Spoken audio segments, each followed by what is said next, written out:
Hi and welcome to the channel. I'm Elena Waterhouse and today I would like to talk about stress. I had a prolonged period of stress in my life, which lasted 2 or 4 years depending on when you start counting, when I was exposed to chronic stress. I had my work, immigration process stress on top of that, and remember that strong feeling of extreme uncertainty. Will it work out? Will it not? What will happen to me? Yada, yada, yada. I know very well that feeling in the body when you're shrinking under the powerful stress response and are unable to switch it off, continuing to worry and only fueling the stress cycle. Then, a few years ago, I started reading a book by Robert Sapolsky called Why Zebras Don't Get Ulcers. Robert is an American neuroscientist and author. He, in this book, brilliantly explains why is it that zebras running for their lives from lions don't get ulcers, but we do just from opening our inbox? It actually took me 2 years to finish reading the book. I'm not super proud of that, but while the book is hilarious and insightful, it's full of sciencey stuff. So it took me time to digest, but it was absolutely worth it. And now I want to share with everyone because the answers in this book reveal everything we need to know about the modern workplace stress, extremely high price all of us, pay for it with our health, and how to manage it.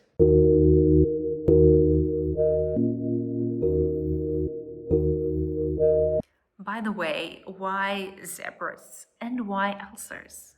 Most of us think of stress as an emotional response, but it's actually a biological event. Sapolsky explains that stress is actually an ancient biological survival system. In nature, animals like zebras activate stress only when facing immediate physical danger, say escaping a lion. Their fight or flight response turns on, flooding the body with adrenaline and cortisol to increase heart rate and blood pressure, mobilize energy to the muscle, shut down all of the non-urgent functions like digestion and reproduction. Then when the threat is over, the lion gives up, the zebra's body shuts the stress response off, back to calm grazing. Humans, on the other hand, activate the same biological stress system using our thoughts alone. We can replace stressors mentally for hours or days. That's what gives us ulcers, not literally from stress itself, but because chronic stress exposure suppresses our immune system, leaving us exposed to chronic health issues. Every email, every deadline, every tense meeting triggers the same ancient stress system designed to help us escape a lion. The problem, in the modern workplace, this lion never goes away. So when your manager messages you, "Can we talk?" your brain doesn't know it's not a lion. It reacts sort of in the same way. Heart races, muscle tense, cortisol surges, digestion slows, blood flows to your limbs away from the prefrontal cortex, which, by the way, is the part of the brain that does the calm reasoning.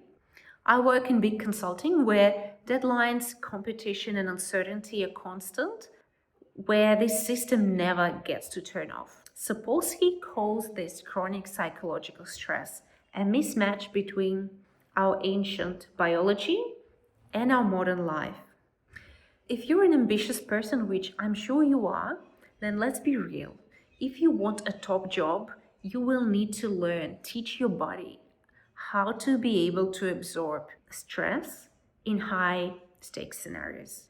Senior executives, on top of everything else, get paid their high salary because of their ability to handle highly stressful scenarios and come out of top. So, are executives just built differently? Or is there something else? Sapolsky's study on primates, especially on baboons, our biological relatives, revealed that stress levels are not just about what happens to you, but also about how much control and predictability you have in that situation. Let's break this down. Control. When you feel like you can influence the outcome, your body relaxes. When you feel trapped, like you have no say, stress skyrockets. Knowing when stress occurs and when it will finish helps you prepare and cope. Random, unpredictable events demand your system to be on edge all the time. Having friends, social support, colleagues buffers cortisol. You don't need to solve every problem alone to feel safe. That's why some senior execs appear to handle stress well. They often have autonomy, decision making power, and better resources, ability to delegate. These are the psychological equivalents of control and predictability. However, when those same executives lose their sense of control, say during a merger or layoffs, their stress levels would spike even higher than a junior staff. Additionally, there are some biological or genetic differences. Some people's stress systems are more reactive due to genetics or early environments. Chronic childhood stress can recalibrate you, unfortunately, making you more sensitive for life. This is why two people facing the same deadline or challenge would respond differently.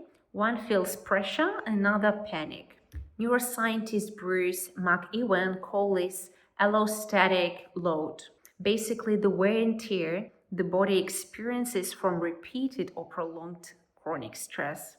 So, when we say someone handles stress well, what we are observing is often a mix of being in a position of privilege, genetics, and life experiences. Now, is stress actually a problem? Short answer, stress can be both helpful and harmful. It's all about duration and recovery. Short term stress, when you face a challenge, say presentation, your stress response actually helps. It sharpens focus, increases energy, and gives you extra motivation. That's the acute stress response, short, intense, and adaptive. When the stress never stops, your body never resets. The system designed to save you begins to damage you. Sapolsky explains what happens inside the body when stress becomes chronic. Cortisol stays high, which suppresses your immune system. As a result, you get sick more often. Blood pressure stays elevated, damaging arteries and increasing the risk of heart disease. Digestion slows down, contributing to ulcers and the infamous IBS, the disease when you have constant stomach pain that doctors cannot explain or see in your scans. Sleep becomes interrupted, memory and learning suffer because of cortisol spikes that shrink neurons in the hippocampus. Over time, these effects accumulate and cause longer-term health decline. Psychiatrist Bessel van der Kolk described this in his book The Body Keeps the Score. Chronic stress embeds itself in muscle, breathing, and posture. You start living a stress state even when nothing's wrong. So, yes, stress can be harmful, but the crucial point is it's not the stress itself that harms us, it's our failure to recover. Now, let's turn this science into practical strategies for how we may actually recover. Firstly, we can recover like a zebra. After intense focus, we need to physically signal safety to our nervous system. This can be achieved by taking a 10-minute walk, stretching, or deep breathing, which activates the vagus nerve, lowering cortisol. Secondly, Sapolsky found that primates with strong social bonds recover from stress faster. And we are no different. Talking to colleagues, laughing, sharing a meal signals to our brain, I'm safe. Social belonging literally modulates our cortisol curve. Psychologist Kelly McGonical found that the way you perceive stress actually changes its impact. She called it the mindset effect. I haven't read the article, but I have heard of it and it definitely resonates with me. Basically, if you see stress as harmful, your blood vessels constrict, your performance drops.